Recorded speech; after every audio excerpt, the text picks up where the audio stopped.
Hello and welcome, ladies and gentlemen, to Rap's Assistant on Air, your rapeseed podcast. Today I have the honor to welcome my guest Albin Gunnarson from Svensk in Sweden to speak with us about his experiences of Clubroot in the last years. Ladies and gentlemen, may you have already recognized the differences to our last podcast. Yeah, we have to broadcast our podcast here today in a new approach because Corona is not allowing us any personal contact in the moment. But we don't want to complain about this situation.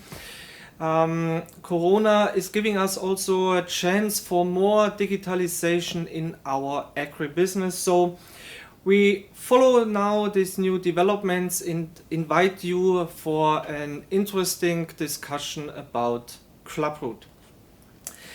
Clubroot is a smaller topic on the European rapeseed market and in the perspective of the European rapeseed pests. We know all the solutions which are necessary to control Clubroot, but if we look to the market, we see that the infected area is still growing. What are the reasons for that? Experts, they estimate at the moment the possible infected acreage in Europe with Clubroot on a level of 150,000 hectares, mainly in the countries like Germany, Denmark, Sweden, UK, Poland, and also in the Baltics. The trend is clear. Clubroot is continuing, is growing, and it's not surprising if we also keep in mind that in future time autumn and winter period will be more and more wet.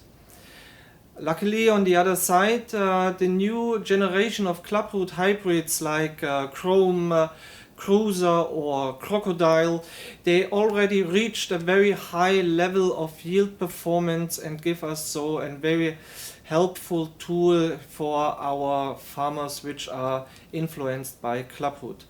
But unfortunately, on the other side, we get also more and more complaints about the Clubroot, about problems with our hybrids, about production losses in total, and also about the rapeseed technology itself. So if we keep that in mind, all in all, so not everything looks clear right now for this challenge, and that motivates us to go ahead with our new podcast in the topic of Clubroot and to think about, is Clubroot now a barrier for us or could it also be a chance?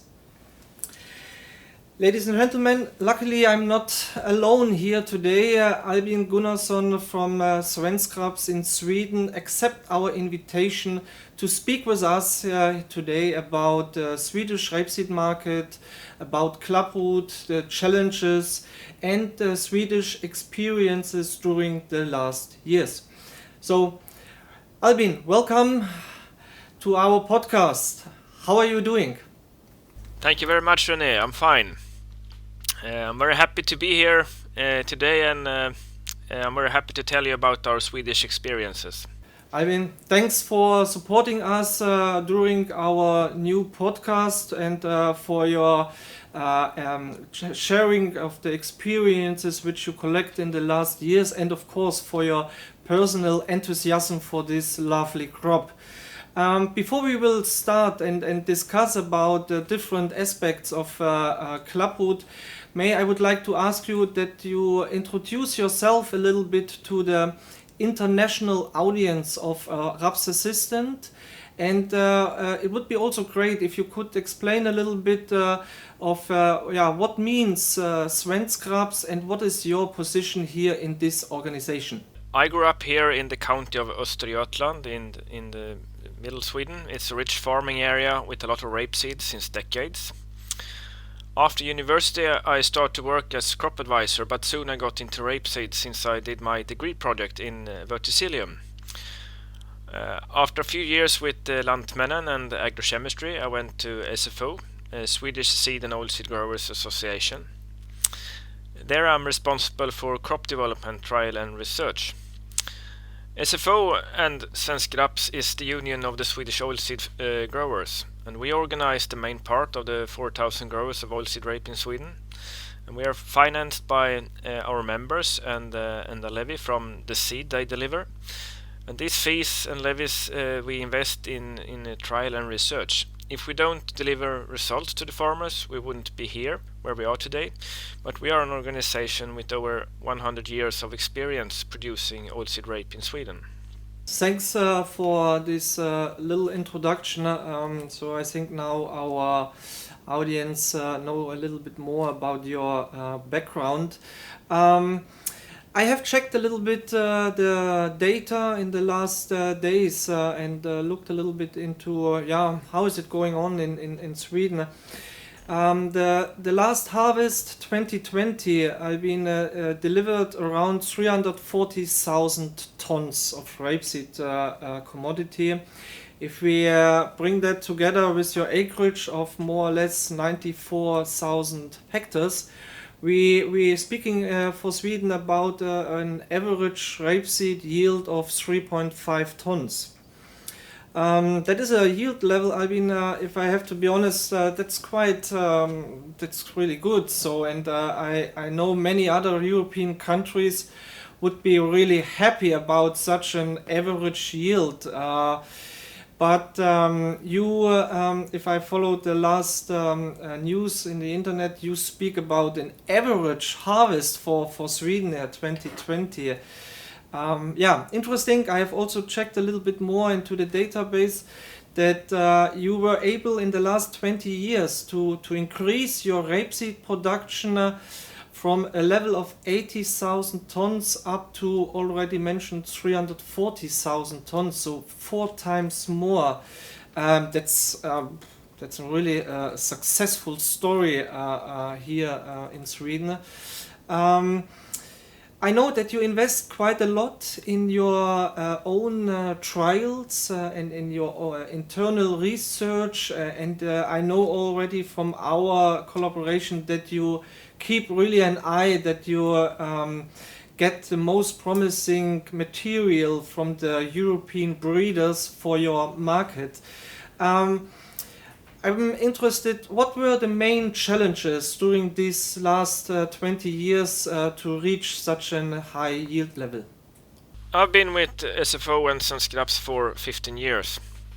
And when I look at the yield development on different crops since 1995, we can see that winter oilseed rape together with sugar beets gets the biggest average yield improvement every year. Our Swedish oilseed rape increases with 2% per year as an average. And one of the best reasons to that is that here are 2 organizations of farmers that have the development of their crops in their own hands. Both oilseed rape growers and sugar beet growers finance their own development of the crops. In Sweden there are no such similarities to cereals, and there is a very weak investment in cereals from the government, nearly zero.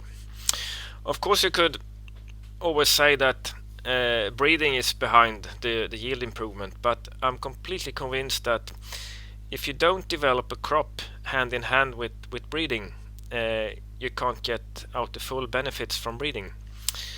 You have to have a crop development at the same time. In Sweden is where you find SFO and Svensk Raps together, and in between both breeders, agribusiness and farmers, with a mission to develop the oilseed crop to a more competitive and delivering crop.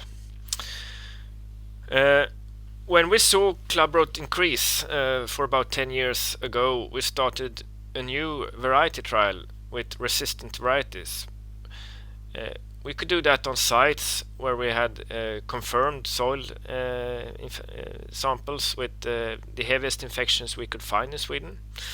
Therefore, we are now prepared when we see that more Clubroot is on its way. Thanks a lot for this little update. Interesting also that you mentioned this 2% yield increase per year. Interesting figure. I'm interested when when did you came in touch personally first time with this disease, Clubroot, and what were your first impressions of this disease in your daily work? Well, I came in touch with Clubroot quite early. We have had problems on organic soils where it's a little bit wet. We had more problems in spring oilseed rape, but it all started under a difficult time, and that was under the war. And Sweden did not take part, but we had to support ourselves with oil and fat. It continued and increased even after the war, and in the 50s a farmer grew oilseed rape, and for the first yield he bought a new tractor, and the year after he bought a new Mercedes. Crop rotation was oilseed rape, cereals, oilseed rape, or maybe only oilseed rape. Maybe more oilseed rape on the volunteers, and in the 60s it all crashed. Here in Östergötland we developed verticillium, but verticillium won't stop you to grow. Clubroot did. In the 60s, it started all over again, but then with crop rotation and not so intense. Price has also decreased, and maybe the tractors and Mercedes got more expensive. Oilseed rape wasn't so fun anymore, and in the 80s we were up again to about 180,000 hectares, but now with the crop rotation and oilseed rape not more than every 50 year. Actually, last summer I met a very old man and a member of SFO, and he told me this: when I took over after my father in the 60s, I got so lousy yields, only 1 or 2 tons. Dad grew oilseed rape every second year. I stopped growing and then started over. I got into healthy crop rotations, and now my farm is back on track. It took me over 30 years, and now we get normal yields again. I'm personally, I love such old stories, so thanks for that. If we come back to our business today, Albin, I'm interested if we look to your own Clubroot trials, which you establish every year. We recognize during the last years that if we have, especially in the autumn time, more wet conditions, it is automatically increasing then the Clubroot pressure for the coming season. So I'm interested, what do you recommend? What are your personal advices to control that? And especially if we don't know how the autumn is developing later. The first thing is that we have never recommended oilseed rape more than every 5th year.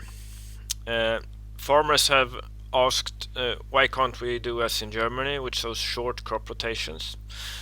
But we know what happens. But you're right, pressure increases. The best advice today is that avoid planting into warm and wet soil.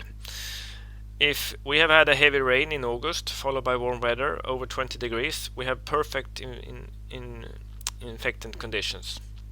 20 degrees and free water, I say just wait a week. Plant when temperature is down to maybe 15. It's a big difference. Remember that the upper soil temperature is the same as the air temperature. The second thing is to use our Swedish developed PCR soil test. Our members get a discount at the laboratory, and for about 150 euros you can get an answer if and how high your infection rate is in the soil. And if you have an infected soil, choose a resistance variety. But remember, the result is not better than your sample. You have to collect a representative sample and to get the right advice. With the sowing date, definitely we have a possibility to regulate this Clubroot pressure already from the beginning. Also, our internal investigations confirm totally your advices. So with this more earlier sowing dates, we have automatically an higher activity of this soil-borne fungus Plasmodiophora. We also checked then ourselves and looked for where are the links here, and we found that probably on a level of 15 degrees there is a border between if you can have higher infection or lower infection. So it's definitely the right way to have a look here to the soils and to check here the current conditions in the autumn time. What are your sowing advices for rapeseed farmers which are affected by Clubroot? Can you go there here a little bit more in detail? If you know that your dad or granddad has an oilseed rape Mercedes in the garage, then start with the soil sample. It's a cheap insurance, and avoid planting in wet and warm conditions. Dry and warm like autumn 2020 isn't a problem. But wet and warm, like for example 2017, it's quite risky. Ladies and gentlemen, based on your feedback from the first podcast, we looked how we can keep our podcast interesting for you, and so we looked how we can maybe add new tools into our podcast. That's why we create a new session called Rapeseed for Experts, and a little rapeseed quiz for our guests in Raps Assistant on Air. Today will be a first time. We will start with 5 small questions to our guest Albin Gunnarson about the Swedish and European market, and I'm really excited about this small session. So, Albin, are you ready for a small quiz? Yeah, I'm ready. Then, ladies and gentlemen, let's start. Albin, I have prepared a few things, so please allow me a check here a little bit. First question.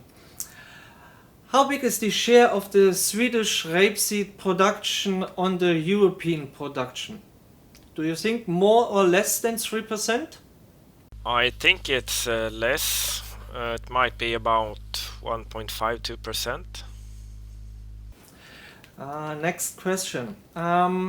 Your Clubroot trials, we already mentioned them a little bit. 2019 and 20, the results present again very well the yield level and the difference between resistant varieties and conventional varieties without this resistance. How big was the difference in yield between the best Clubroot variety and your official checks? Do you know that? How big was the yield difference in relative percentage? It's about 10%. If you look at an average over the yield year 2019 and 2020. Okay, let's see. We will check that later. You mentioned already that you have a yield progress of 2% per year. During the last 10 years, you were able to establish the Swedish yield level around 3.3 to 3.4 tons per hectare. Interesting, that is just 200 kilograms below the German level. But now my question, what do you think? Which country is leading in yield based on the figures from the last 10 years? Which country in Europe is leading here just with the average yield per hectare? I actually think it's Germany. And we have to be aware here. I know that Denmark is reporting very high results, but the Danes are reporting their own Danish standard quality, so it's not a real seed yield. They transform oil content into seed with, I think, 40% oil. So their yield is increased, and that's not true. That's into the European statistics. Interesting data, Albin. Thanks a lot for that. Next question. What do you think, Albin? How many varieties were somehow promoted during the last season in Sweden? More or less than 20? Promoted? I think it's a little bit less than 20. It's all together with Clubroot resistant, OPs, hybrids, and maybe some variety for organic production. This might be about 15. And last question. Atora is now since 3 years market leading variety in Sweden, based on an attractive variety package and with several benefits for the farmers. We left now a little bit Swedish market, but what do you think? How many hectares are right now in the European fields of Atora? More or less than 120,000 hectares? It's more. Okay. Thank you very much for this little quiz and for the participating.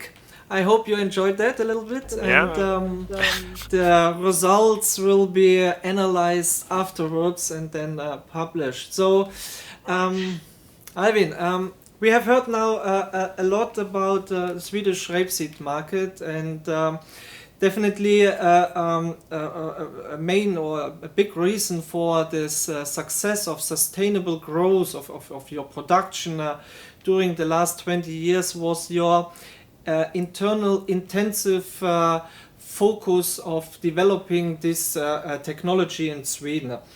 I mean, you mentioned at the beginning that a more tighter crop rotation can create new challenges. I remember during our last discussion in summertime when you were visiting Germany that you mentioned that you established an Clubroot trial connected to crop rotation to check here how is the influence of Clubroot on the yield of rapeseed.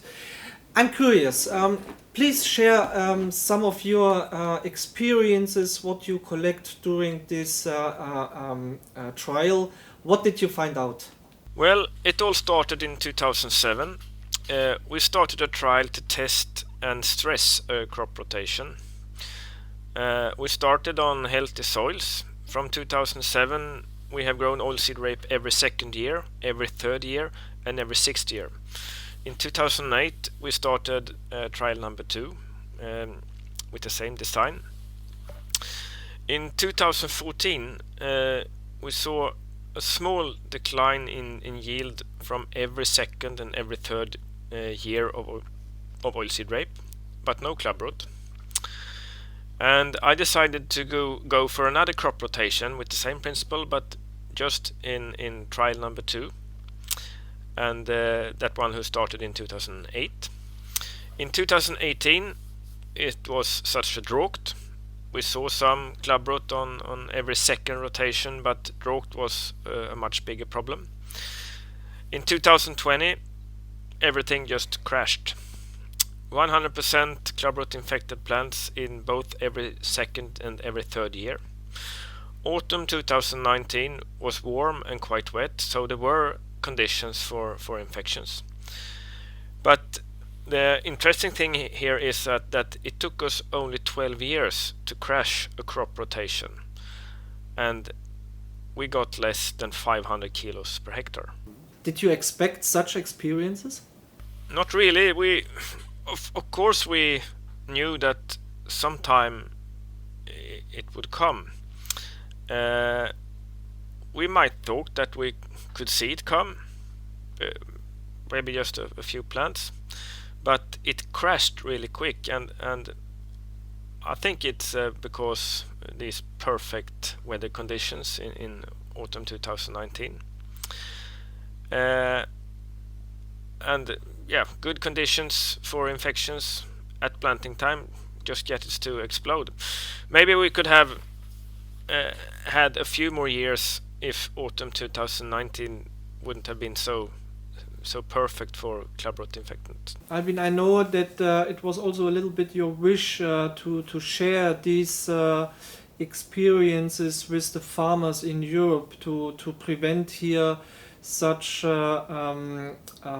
experiences on the practical fields in their farms. Which advices you would like to highlight based on the results from your trial with our audience? In Sweden, we have never supported oilseed rape more than every 5th year. Now I think we will talk more about oilseed rape every 6th year. I believe that's a key point to the Swedish growers to stay on top in the European yield rank. The infections stay up to 17 years in field, but infections rate is half in a time of 3.5 years. So best suppression is a long crop rotation with control of susceptible weeds and a pH about 7 in the soil. But then I would like to know, what are your alternative crops to replace rapeseed in the crop rotation? Okay, we know that the farmer has to manage the soil in a sustainable way to keep here the soil vitality. But also on the other side, the farmer has also to manage his bank account. So do you have some advices here for this question? Yeah, I know it's a difference here between Sweden and Central Europe. But after oilseed rape, we recommend 2 years of wheat. Then a spring crop like malting barley or oats, maybe spring beans or peas, followed by a winter wheat before establishment of a new oilseed rape crop.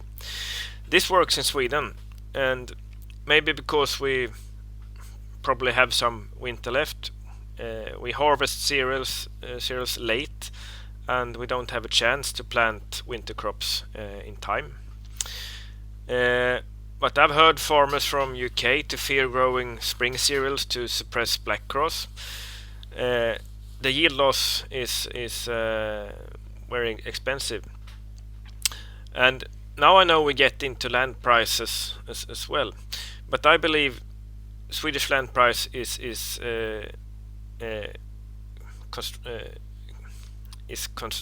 constructed to fit our crop rotation with spring crops. It's also easier when the economic difference between a winter crop and the spring barley isn't so big in Sweden than it might be in Europe. I'm humble to this fact, but it works in Sweden. We touched already a little bit that this new generation of Clubroot hybrids is already now on a very high level and convincing with a very competitive performance in comparison to the conventional hybrids. Varieties like Chrome, Cruise or Crocodile, they are now dominating here in this segment of Clubroot. If I would be a farmer and there is some risk maybe of Clubroot in my fields, then I would use such new high performing varieties and everything is fine.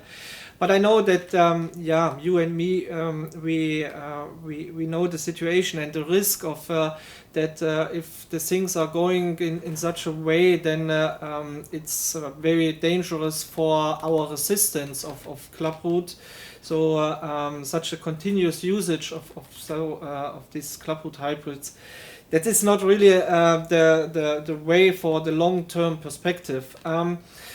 I'm interested, what is your personal position in such discussion with farmers maybe in Sweden?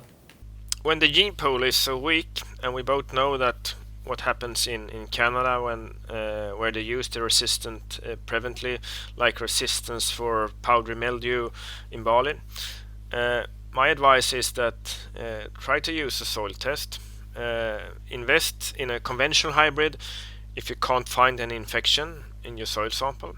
But if you have an infection, still keep a long crop rotation and invest in a resistant variety. But also be very aware of controlling volunteers after harvest. Don't let volunteers develop true leaves. Let them emerge, but kill them before two leaf stage with, for example, a shallow cultivation. When it's about volunteers, it's quite important that after harvest, just let the stubble be. Seeds will be cooked on the top of the black soil and lose germination capacity. When they germinate, start to cultivate very shallow, and if you go deep from start, you will bury the seeds. You will bury these fatty seeds, and they will stay fine for a long time in the soil. And then oilseed rape will pop up here and everywhere in your crop rotation. So you have to think soil hygiene. What is your opinion then in this way with the influence maybe of catch crops on Clubroot? Do you have any experience about that? Catch crops is a problem. We know we find Clubroot on white mustard.